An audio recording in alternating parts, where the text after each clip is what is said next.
Though not everyone will be immediately familiar with the name Heather Thomas, they'll likely recognize the actress's visage. In addition to appearing on the TV show The Fall Guy, she became a popular pinup girl who was featured on posters gracing the walls of dorm rooms across the world. Sadly, a number of stalking incidents later in her career forced the actress into early retirement.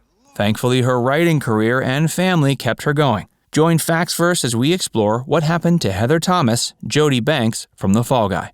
Heather Thomas was born in Greenwich, Connecticut on September 8, 1957. Her mother worked as a special education teacher in the local school district. After high school, Heather moved to California and attended UCLA School of Theater, Film, and Television, where she became a member of one of the school's notable sorority houses due to both her good looks and academic achievements. She graduated in 1980 and headed out into the world.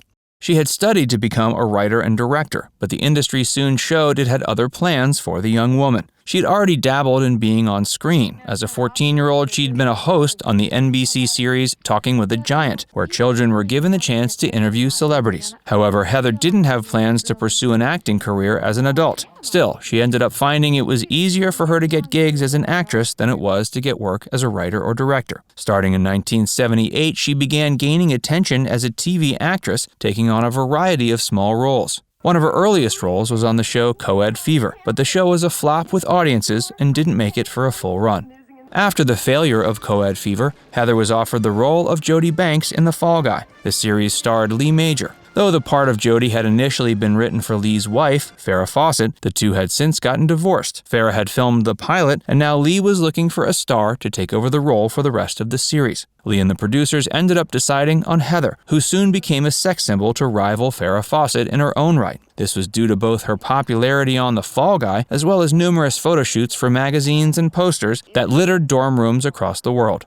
Lee Majors had recently come off the success of The $6 Million Man, and he was able to draw a big audience. Once people tuned in for Lee, they stayed for Heather. The Fall Guy followed a group of stunt performers who worked as bounty hunters during their off hours. Heather stayed on to play the role of Jody for the show's entire run, which lasted from 1981 to 86. By the end, her increased popularity caused her to have numerous incidents with stalkers. Pretty soon, the actress developed a negative view of the fame she had acquired. During the years The Fall Guy was being filmed, Heather developed a cocaine habit. She had tried the drug previously at college parties, but her use of the drug during filming of The Fall Guy was far less recreational. Not only did Heather's cocaine use help keep her fit, but it also helped alleviate the negative effects of another dietary aid she was using. She used the diuretic drug Lasix. The actress has shared that the Lasix made her tired, and the cocaine helped keep her awake during workdays. Heather ended up entering rehab for cocaine, where she met and fell in love with one of the founders of the Cocaine Anonymous program. Sadly, their romance was short-lived. They married in August of '85 and were divorced in September of 1986. That same month, Heather was struck by a car and had serious injuries to both of her legs that required surgery. The Fall Guy had aired its final episode in May of that year, and things were not looking good for Heather. Hey, if you're enjoying this video so far, be sure to give it a like and subscribe to Factsverse if you haven't already. Heather Thomas had been given a surprise intervention soon after the filming of the final episode of The Fall Guy. Her family called her on the phone and told her to come to the hospital under the pretense her father had fallen ill. When Heather got there, she realized she'd been tricked into attending an intervention for her cocaine use. This is what led her to enter rehab. She was admitted into the hospital's drug rehabilitation program, where she stayed for 3 weeks. During that time, she suffered from numerous health complications as a result of withdrawals. In addition to general chemical balance, these included pneumonia and kidney inflammation. Thankfully, the rehab proved successful, and Heather is still currently drug-free. After the disastrous year that saw Heather live through the cancellation of her hit show, a 3-week stay in rehab, a divorce, and numerous broken bones, Heather was ready to get back in the acting game with some new jobs. She appeared in a few films in 1987, including Death Stone and Cyclone. However, none of these roles brought her much Hollywood credibility. It soon appeared Heather was going to be relegated to the status of sex symbol and B-movie star. Thankfully, the actress soon found something else to focus on in the form of a new husband and family. In 1992, Heather met attorney Harry Brittenham. The attorney was a notable figure in the Hollywood scene, and Heather fell in love with him. They got married and started a family. Heather had become increasingly disinterested in acting, both due to the lack of quality offers she was receiving and to the increasing attention she was getting from stalkers. Since her rise to fame on The Fall Guy, Heather had always had to deal with obsessive fans giving her unwanted attention. Apparently, these incidents became so numerous that Heather once had 40 restraining orders in place against fans who had begun stalking her. This continued into the 90s and became a serious issue once she began starting her own family. Heather had been able to deal with the stalking when she was the only one suffering, but she didn't want it to be an issue when she was raising her kids. This was another big part of why Heather eventually decided to retire from being an actress.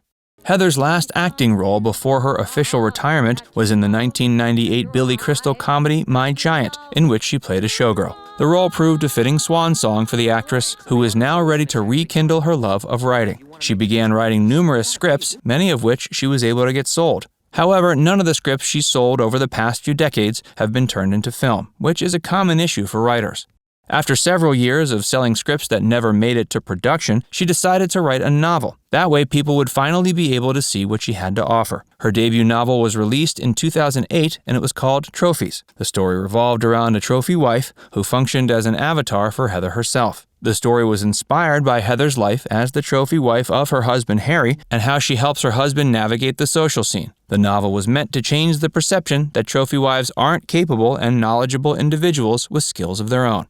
Besides writing, Heather also maintains another passion in her twilight years. Due to the numerous stalking incidents, Heather has become incredibly passionate about women's safety. She's written pieces for the Rape Foundation, and she's written pieces for the Amazon Conservatory Board, which works to conserve the Amazon rainforest.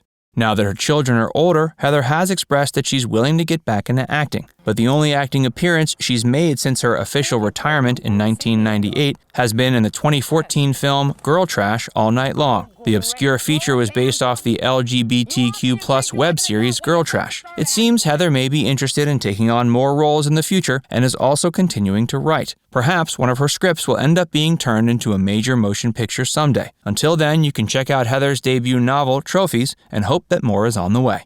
Now it's time to hear from you. Comment down below to share if you were surprised to learn about the reason Heather Thomas chose to quit acting. And before you go, make sure you give this video a like and subscribe to our channel if you haven't already. Click the bell icon to stay updated on all our latest content.